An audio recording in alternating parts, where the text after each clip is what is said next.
اور جو لوگ صبح و شام اپنے پروردگار کو پکارتے اور اس کی خوشنودی کے طالب ہیں، ان کے ساتھ صبر کرتے رہو، اور تمہاری نگاہیں ان میں سے گزر کر اور طرف نہ دوڑیں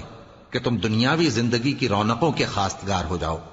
اور جس شخص کے دل کو ہم نے اپنی یاد سے غافل کر دیا ہے اور وہ اپنی خواہش کی پیروی کرتا ہے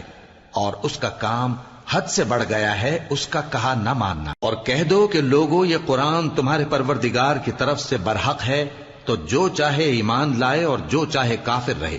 ہم نے ظالموں کے لیے دوزخ کی آگ تیار کر رکھی ہے جس کی قناتیں ان کو گھیر رہی ہوں گی، اور اگر فریاد کریں گے تو ایسے کھولتے ہوئے پانی سے ان کی داد رسی کی جائے گی جو پگھلے ہوئے تانبے کی طرح گرم ہوگا، اور جو ان کے چہروں کو بھون ڈالے گا۔ ان کے پینے کا پانی بھی برا اور آرام گاہ بھی بری۔ اور جو ایمان لائے اور کام بھی نیک کرتے رہے تو ہم نیک کام کرنے والوں کا اجر ضائع نہیں کرتے۔ ایسے لوگوں کے لیے ہمیشہ رہنے کے باغ ہیں جن میں ان کے محلوں کے نیچے نہریں بہ رہی ہیں، ان کو وہاں سونے کے کنگن پہنائے جائیں گے، اور وہ باریک دیبا اور اطلس کے سبز کپڑے پہنا کریں گے،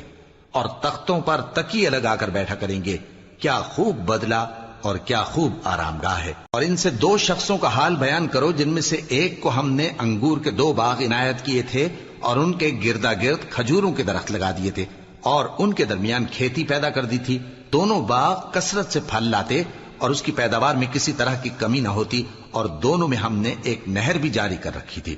اور اس طرح اس شخص کو ان کی پیداوار ملتی رہتی تھی۔ تو ایک دن جبکہ وہ اپنے دوست سے باتیں کر رہا تھا، کہنے لگا کہ میں تم سے مال و دولت میں بھی زیادہ ہوں اور جتھے اور جماعت کے لحاظ سے بھی زیادہ عزت والا ہوں، اور ایسی شیخیوں سے اپنے حق میں ظلم کرتا ہوا اپنے باغ میں داخل ہوا۔ کہنے لگا کہ میں نہیں خیال کرتا کہ یہ باغ کبھی تباہ ہو، اور نہ خیال کرتا ہوں کہ قیامت برپا ہو، اور اگر میں اپنے پروردگار کی طرف لوٹایا بھی جاؤں تو وہاں ضرور اس سے اچھی جگہ پاؤں گا۔ تو اس کا دوست جو اس سے گفتگو کر رہا تھا کہنے لگا کہ کیا تم اس ذات سے کفر کرتے ہو جس نے تم کو مٹی سے پیدا کیا، پھر نطفے سے، پھر تمہیں پورا آدمی بنایا؟ مگر میں تو یہ کہتا ہوں کہ اللہ ہی میرا پروردگار ہے، اور میں اپنے پروردگار کے ساتھ کسی کو شریک نہیں کرتا۔ اور جب تم اپنے باغ میں داخل ہوئے تو تم نے ما شاء اللہ لا قوت الا باللہ کیوں نہ کہا؟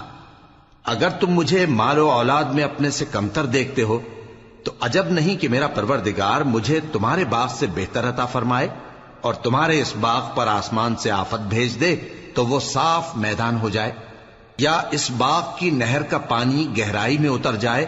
تو پھر تم اسے تلاش نہ کر سکو۔